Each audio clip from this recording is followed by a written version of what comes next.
সারা রাজ্য জুড়ে আরজিকর মেডিকেল কলেজের ছাত্রী হত্যা বিরুদ্ধে প্রতিবাদ চলছে। এই প্রতিবাদ দেশ জুড়েও।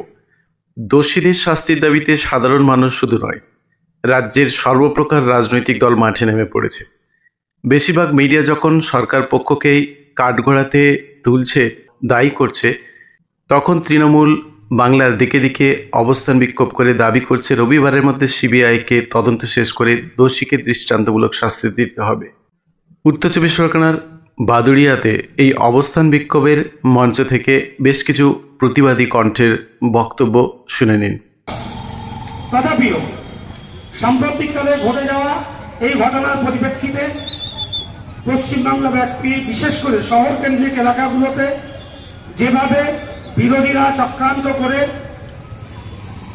এই ঘটনাটাকে বিরাট আকারে দেখানোর একটা প্রচেষ্টা চালিয়ে যাচ্ছে, সেই জায়গায় দাঁড়িয়ে আজকে সারা পশ্চিমবাংলা ব্যাপী অল ইন্ডিয়া তৃণমূল কংগ্রেসের পক্ষ থেকে বিভিন্ন ব্লকে, বিভিন্ন এলাকায়, বিভিন্ন পঞ্চায়েতে আমরা যে অবস্থান ও বিক্ষোভ কর্মসূচি নিয়েছি শুধুমাত্র আপনাদেরকে কয়েকটি বিষয় জানানোর জন্য।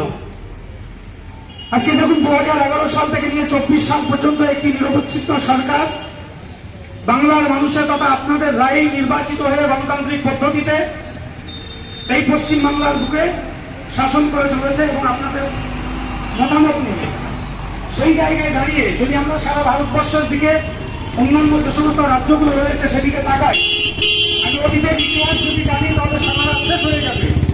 প্রত্যেকের অন্যায়ের ঘটনা যদি বলতে থাকি তাহলে যেদিন আশ্রিত দুষ্কৃতীরা মন্দিরের ভিতরে ধর্ষণ করে খুন করেছিল, পূজাকে তারা খুন করেছিল, ঠিক এমনি ভাবে যদি এক এক করে ঘটনাগুলো আমরা বলতে থাকি অনেকগুলোই বলতে পারবো।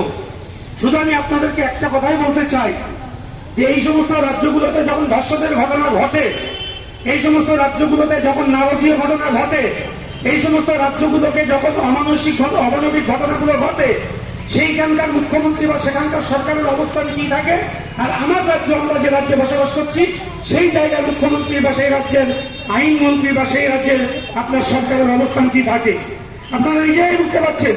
যে আজীবন বিগত কয়েকদিন আগে রাত্রিবেলা যে নারকীয় ঘটনা এই রাস্তায় আন্দোলন করেছেন এবং তিনি একমাত্র মুখ্যমন্ত্রী যিনি এই ঘটনাটা প্রকাশ্য বিরোধিতা করেছেন যে না, এত নারকীয় ঘটনা ঘটানো কখনোই ঠিক হয়নি বা উচিত হয়নি, তিনি একমাত্র মুখ্যমন্ত্রী।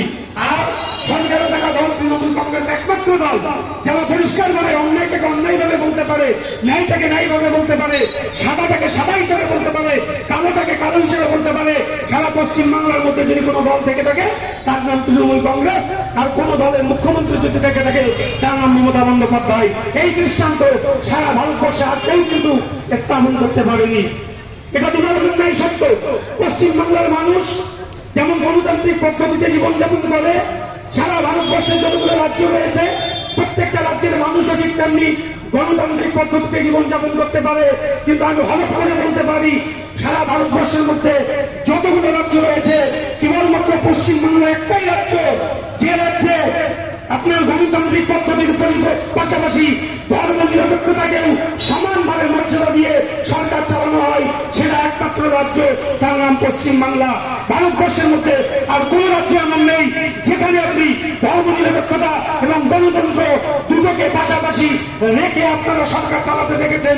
এমন রাজ্য ভারতবর্ষের কোথাও নেই। কি আসামে বলবেন, কি উড়িষ্যাতে বলবেন, কি আপনার উত্তরপ্রদেশে বলবেন, কি মধ্যপ্রদেশে বলবেন, কোন রাজ্যে যাবেন, প্রত্যেকটা রাজ্যে ধর্ম নিরপেক্ষতাকে আপনারা সেখানে লুণ্ঠন ঘটে যায়, সেইটাকে তারা পাকিচ্ছপ করে, সেইটাকে তারা নিয়ে হাইলাইট করে এই পশ্চিমবাংলার থেকে ধর্ম নিরপেক্ষতাকে সরিয়ে দিয়ে, ধর্ম নিরপেক্ষ গণতান্ত্রিক সরকারকে সরিয়ে দিয়ে এইখানে তারা ক্ষমতা দখল করতে চায়। কিন্তু তারা জানে না বাংলার মানুষ আর বোকা নেই। বাংলার মানুষ ধানতলা বামতলা থেকে সহ্য করেছিল, বাংলার মানুষ চমকাই তোলা থেকে সহ্য করেছিল, বাংলার মানুষ আনন্দমার্গী হত্যা থেকে সহ্য করেছিল, বাংলার মানুষ সেই সমস্ত মিথ্যা প্রোপাগান্ডায় কিন্তু আজকে আর জড়াবে না। আজকে যেমন তৃণমূল কংগ্রেস রাস্তায় নেমেছে, সাধারণ মানুষ কিন্তু রাস্তায় নেমেছে। সাধারণ মানুষের সঙ্গে কণ্ঠে কণ্ঠ মিলিয়ে সারা পশ্চিমবাংলার তৃণমূল কংগ্রেসের নেতৃবৃন্দ এমনকি সরকার পর্যন্ত যে ঘটনা ঘটেছে, যে অমানবিক নৃশংস ঘটনা ঘটেছে, সেই নৃশংস ঘটনার প্রতিবাদে রাজপথে দাঁড়িয়ে আইনের কাছে আশ্রয় চেয়ে বলছে যে দোষীদের উপযুক্ত শাস্তি চাই, তাদের ফাঁসি চাই এবং দৃষ্টান্তমূলক শাস্তি চাই। এই শাস্তি চাওয়ার ঘটনা যদি পশ্চিমবাংলা সহ সারা ভারতবর্ষে কোন রাজ্য সরকার চেয়ে থাকে, তার নাম মমতা বন্দ্যোপাধ্যায়, তার নাম তৃণমূল কংগ্রেস। এইটাই কিন্তু আমি আপনাদেরকে জানাতে এসেছি যে এই ঘটনা নিয়ে খুব বেশি কিছু, যতটা পরিমাণ রামদেব এবং সিপিএম এবং বিজেপি যেভাবে প্রচার করবার চেষ্টা করছে, সেই প্ররোচনায় কখনো পা দেবেন না। ওরা কিন্তু সরকার ফেলতে চায় না, বরং ওরা চায় বাংলার ধর্ম নিরপেক্ষতাকে নষ্ট করতে, ওরা চায় বাংলার গণতন্ত্রকে ধ্বংস করতে, ওরা চায় বাংলায় হিন্দু মুসলমান পাশাপাশি সহ অবস্থান করে বসবাস করছে, এটাকে ধ্বংস করতে। সেই জন্য তাদের কথায় প্ররোচিত হয়ে কখনোই কান দেবেন না, বরং অন্যায়কে অন্যায়কে অন্যায় বলুন। আমরা যেমন বলছি, আমাদের কণ্ঠে কণ্ঠ মিলিয়ে অন্যায়ের বিরোধিতা করুন এবং গণতান্ত্রিক পদ্ধতিতে দোষীদের শাস্তি দাবি করুন। এতটুকুই বলে সকলের কাছে সকলকে আরো শুভেচ্ছা জানিয়ে আমি আমার সংক্ষিপ্ত বক্তব্য শেষ করছি। জয় হিন্দ, জয় বাংলা।